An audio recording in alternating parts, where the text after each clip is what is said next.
Happy New Year! Anong sasabihin nyo sa ngayong New Year? Happy ba kayo, Nay, sa Happy New Year?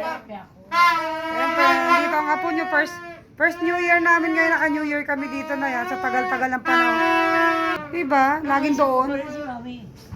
Iniisip ko na, ako yung sabi na, may sakit daw. Kaya,